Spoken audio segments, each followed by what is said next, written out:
Dövlət Su Ehtiyatları Agentliyinin tabeliyində olan Şəki Su Meliorasiya Sistemlərinin İstismar İdarəsi Şəkidə sel və daşqın sularından mühafizə tədbirlərinin həyata keçirilməsi ilə bağlı təxirəsalınmaz işləri davam etdirir. Yaşayış məntəqələrini və əkin sahələrini sel sularından qorumaq üçün çay məcralarında 90 min kubmetrə yaxın tənzimləmə işləri aparılıb. Yağıntılarla əlaqədar olaraq hazırda rayon ərazisindən axan dağ çaylarında sulluq artıb. Bu da əsasən Şin çayında təhlükəyə səbəb olub. İdarə tərəfindən Şin və digər çaylara ağır texnikalar cəlb olunmaqla sel təhlükəsinin qarşısının alınmasına çalışılır. Belə ki, Başgöyünlük kəndinin sel sularına mühafizə olunması məqsədi ilə Quruçayın sağ sahili boyunca 1,2 kilometr məsafədə, Kiş çayı məcrasında isə 5 kilometr məsafədə tənzimləmə işləri aparılıb. Bundan başqa Kiş çayında Kiş körpüsünün sel sularından mühafizə olunması üçün 100 kubmetr qabyon bəndinin tikilməsi işləri yekunlaşıb. Son vaxtlar Şəki rayonunun ərazisinə yağan güclü leysan yağışları nəticəsində Şin çayında ciddi təhlükə yaranmışdı.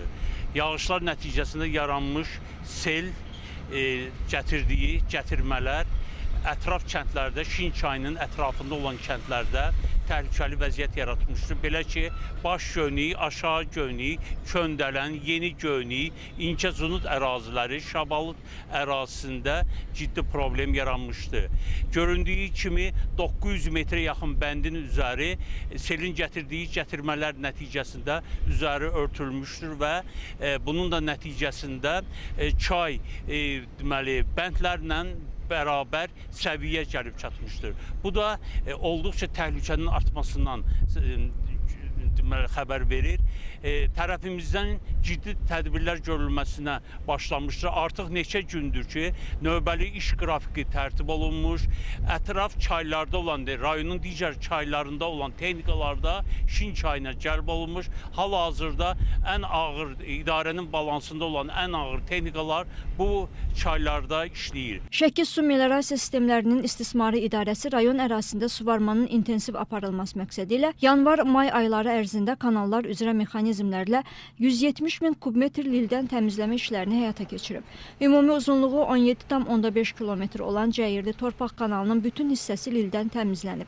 Xidməti ərazidə olan 12 kilometr təsərrüfat daxili suvarma kanallarında lildən təmizləmə işləri yerinə yetirilib. İlin əvvəlində 26 subarteziyan quyusunda nasosların ehtiyat hissələri dəyişdirilib, 9 subarteziyan quyusunda isə yeni nasoslar quraşdırılıb. Deməli, artıq bilirsiniz, aprel ayının birindən suvarma mövsümü başlayıb. Bununla əlaqədar tərəfimizdən ciddi tədbirlər görülməsinə başlamışıq.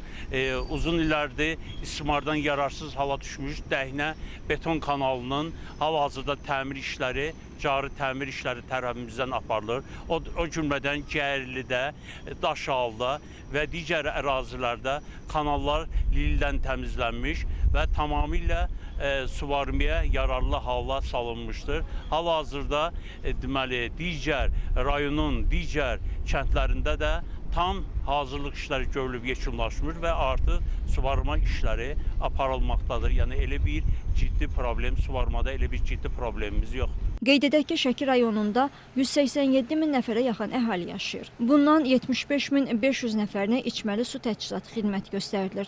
Rayon üzrə 68 kənddən 41-də qismən də olsa içməli su təchizatı xidməti həyata keçirilir. Yanvar-may ayları ərzində içməli su təchizatı sistemləri üzrə mənbədən 929.342 kubmetr su qəbul edilərək 703.817 kubmetr istehlakçılara verilib. Su təchizatı sistemlərində 198 ədəd iş əmri əsasında açılmış qəzalar aidiyyatı üzrə aradan qaldırılıb. Ümumilikdə idarə üzrə 17.172 abonentə xidmət göstərilir. Bundan 16.425-i əhali, 747-si qeyri-əhali abonentləridir. Şəki şəhərinin içməli su və kanalizasiya sistemlərinin yenidən qurulması layihəsi çərçivəsində tikinti quraşdırma işləri hazırda davam etdirilir.